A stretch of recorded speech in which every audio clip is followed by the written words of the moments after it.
feel that a lot of this is like the beauty of Alcoholics Anonymous, because when I talk to people who don't come from that program, sometimes it's a bit harder to,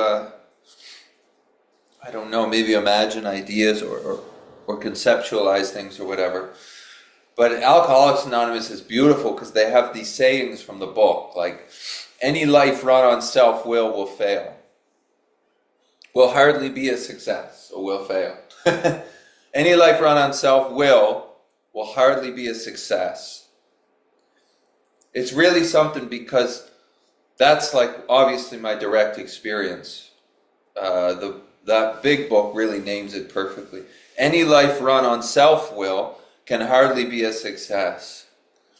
And like from my experience, because the head is conditioned, because it sees the world, let's say, or gives meaning to the world through a certain light, or through a certain lens, my life can hardly be a success if I'm relying on that lens, because that lens of my head is distorting this life, because it's conditioned through a bunch of crazy stuff that this life went through when I was young. Yeah.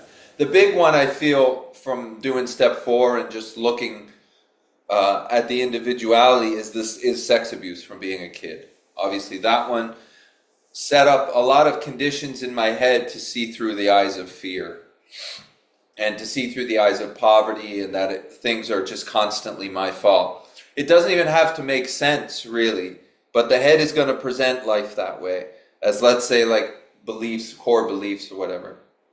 So any life run on self-will, any life directed under the will of that mental system, which is conditioned through these views, will hardly be a success. It's like they also say in the book, why are you in so much fear today? Isn't not because self-reliance fails you. So it's the same thing, yeah? Because the head, the mental system, is seeing life through fearful eyes, the individuality, that sense of self. I think in psychology they put forth that it's a false sense of self, and that really resonates with me, the false sense of self, because when you negate that self or let go of your grip on it, there seems to be a knowing before it, which is much wiser than the self-will presenting constant fear. So why are you in so much fear today? Is it not because self-reliance has failed you? So relying on the mental lens of individuality from the false self will definitely fail you, because it's distorting life right now with a bunch of past conditioning, because the only thing you can see is the past. So when you walk through life, the head is ruminating, constantly spinning on past, and it's meeting nowness with past ideas, and it's presenting fear all over the place. Because usually the ideas are based in that I'm worse than or lower than, yeah. So this is like the problem, is we run on this self-will based on the idea that the thoughts are my thoughts. There is no my inherently, but based on the weight that my puts on the thoughts misdirect the life, because the thoughts are seeing from a past condition. Yeah, so why are you in so much fear today? Essentially, it's because I'm relying on the thoughts of the head. Whether that be a false self or whatever, it doesn't matter. It's distorting what's going on. It's distorting it, yeah, because it can only know the past, so it's trying to understand now through the past. But when your past is full of mayhem, then it sees through, let's say, a distorted lens, yeah, and it's not. It's distorting the thing. The other one in the not in the big book, but the 12 and 12 from AA. I think it's something like self-confidence is no good. When it comes to alcohol, self-confidence is no good, whatever. Actually, it's a liability. I think that's in step 1 of the 12 and 12 on the second page. And that one is like such a blast, you know. So when it comes to alcohol, or let's say alcoholism, self-confidence is no good, whatever. Yeah. And then it says, no, it's a total liability. So it doubles down on the statement. Self-confidence is no good, whatever. That is beautiful, because when oh man. When I first entered AA, not first entered, but after a little while, there was this idea in my head that I was going to get it. Like I was going to understand it and grasp it, and then I was going to make my way through it. And that was self-confidence. And when it came to alcoholism, the thing is that statement, when it comes to alcohol, self-confidence is no good, whatever, I feel that goes further. For at least in my experience of having an alcoholic head, self-confidence in the head at all is a liability in many ways, in the false sense of self, in the constant distortion or interpretation of the mental system into life. If I have confidence in that, the thing is, it's infected with self-centeredness. And for an alcoholic, it's like a hyper self-centeredness. But for everybody, it's self-centeredness, yeah? So when I put confidence in my head that I was going to get the AA program, what I was actually putting confidence was alcoholism. Because the head is soaked in alcoholism and soaked in self-centeredness.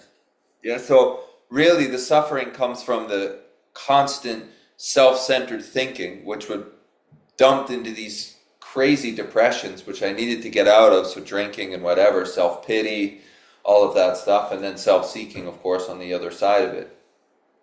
But when I was putting confidence in myself, I thought I was putting confidence in something that could get it. But what I was putting confidence in was a mental system which was soaked in alcoholism and self-centeredness. And then what happened was the same thing that always happened. It got more self-centered, yeah, as I went through the program. I didn't relapse. Well, I relapsed once, but I didn't relapse after that. But my life started to get very uncomfortable because all of the judging and all of the self-centered, let's call it big-headedness, came back, essentially, because it's conditioned. It's going to do that if I put faith in it, and that self-confidence was doing that. So self-confidence is no good whatever, because when you put confidence in self, in the addict self, you're putting confidence in something that is soaked in addiction or alcoholism or sex addiction or gambling or whatever. And it's conditioned. This is the thing. There's no doer of the mental system. It's conditioned by the past. So when I put confidence in it and I feel it's going to change, I'm doing that under the idea that there's a doer of the thinking, that there's a thinker before the thinking. But non-duality negates that thinker, because there is no thinker. This whole thing is conditioned. So when I put confidence in the head, I was putting it in the conditioning. And the conditioning of the mental system is seeing through a distorted lens. And I ended up in the same mental malady, let's say. So that idea of self-confidence is no good whatever, to me, is beautiful, because it's pointing to putting confidence into a false sense of self. And that false sense of self, if you have the disease that I have, then it's very, very self-centered, and it's going to derail the shit, essentially. So removing confidence in self is the success. It's taking faith away from the thought system and putting it into anything else. And success begins to, let's say, blossom. By removing faith from self. So in a way, you're doing the opposite of self-confidence. You're not pouring water on the sense of the mental system anymore, which is super self-centered. And in that, you get a lot of relief. And I love the part where it says it's actually a total liability. Because as soon as confidence is put into the mental system, which is soaked in alcoholism or addiction or whatever, self-centeredness, yeah, whether you're an alcoholic or an addict or not, self-centeredness prevails. Because the mental system can only see from its own self-centered point of view, referencing itself. Yeah? So it becomes a liability. Because as soon as I put confidence in those thoughts, which are distorting now based on the past, it does become a big liability. Because it will lead me back to old stuff that will destroy me. Like depression or drinking or whatever's going to happen. Yeah. And so it is a real liability to put confidence into the mental system. Withdraw confidence from the mental system. And there seems to be this idea that if I withdraw confidence from the mental system, then I'm like giving up or something. But that would be based on that you are the mental system. But there's an awareness before. So there's like a knowing before the mental system knows something. And that knowing is very direct. It's not distorted by this false sense of self-centeredness, which the head is constantly selling. And you can put a lot of confidence in what you are. And in Advaita or whatever, in non-duality, of course, what you are is not the body nor the mind, nor the thinking. It would be before that. It's like what's listening. And it has, you have no form, whatever. Yeah, we don't get into that side. But this is the basis of it. Removing confidence in self-centeredness because it's a liability. It's going to put you in the same position that it has always put you in, whether you're drinking or not drinking, whether you're using or not using. Yeah. It will constantly put you in that position. And I've met enough people not in the program to see that they have the same thing. I keep doing this to myself. No, you're putting confidence into a mental self-centered system which is conditioned. It keeps talking and saying to do the same thing it's always done, despite the fact it hasn't helped you. If you put confidence in the mental system, it becomes a liability. That's so beautiful, yeah? If you put confidence in self, in the thoughts, in what the mental system is selling you, that's why you are in so much fear today. Because the head is not seeing today. The head is seeing the past, yeah? And it's bouncing it off of today. Today has no meaning, and then the head is going past. Man, that's so good. So it becomes a liability because if we're listening to it, it misdirects us. Yeah? If self is driving the car is going to go down the same shit roads that it's always gone down, essentially. Yeah. That thinking is conditioned, old patterned thinking. And it will keep going down the road. But when we listen, but not listen to, wow. You don't go down the road that it tells you to go down. Because that would be self-reliance.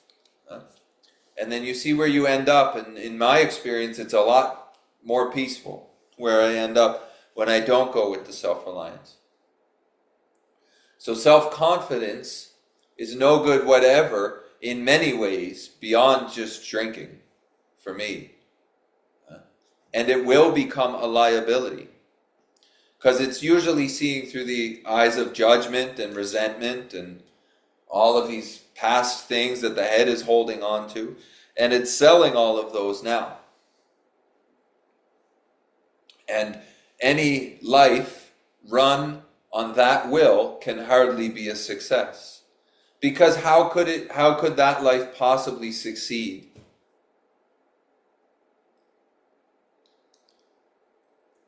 How could that be a peaceful life if it's being lived through the fear lens of only the past that is being presented to you through your mental system, through your thinking? How could it be successful?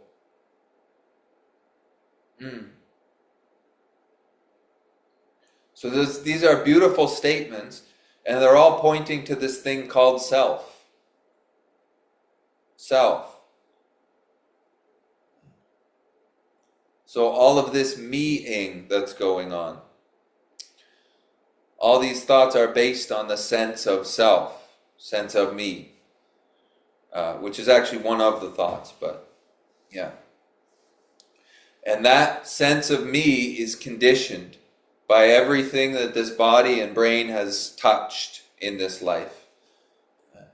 And this body and brain have touched some very abstract shit. So the lens is a little off, yeah? And now since it's conditioned seeing, it's always going to see that way in many ways. But if you lose faith in self, if you can reduce the faith in self-reliance, there's like a new lens that gets seen. When I'm not listening to the mental system and I'm just listening open, let's say, then there's other stuff that's heard. When the obsession with listening to the mental system is put down, that would be not relying on self-confidence. So not having confidence in the individual thinking. Listening and listening to or obeying are two different things. And yes. And then there's a day, one day at a time, less fear, yeah. So I feel like a lot of it is a removal of faith in the head, a removal of confidence in the mental system. And just sit in the open listening, rather than the listening to of the head. Yeah? Letting go of grip, like they say in Buddhism, non-grasping on the mental system, and maybe something else will be heard. Maybe there will be a better song rather than the same song or something. I don't know. But these all point to the same thing. Self-reliance will fail you. Why are you in so much fear today? Self-reliance. Self-confidence is no good, whatever. It's a liability. It's constantly pointing to the same idea in this program. At least that's how it's played out in this sphere. And that's been super helpful, because I tried to put confidence in self and switch it and change it and morph it into like a positive thinking or something, but it revert. Yeah. And there's a saying, I think, in the program of change your negative thinking into positive thinking. But if you lose faith in the negative thinking, then there's a much more positive alternative presented. Without having tried to do all of the mind juggling of trying to make the head think positive when it keeps going negative, negative, negative. And when faith is lost in the negative and there's a more positive thing which is presented from before the negative thought, that's when things shift, or shifted, I should say, for me. Because the negative presents, but it's just so thin compared to what's aware of it, let's say, which has a much more clear understanding of what's actually going on right now, rather than this rumination.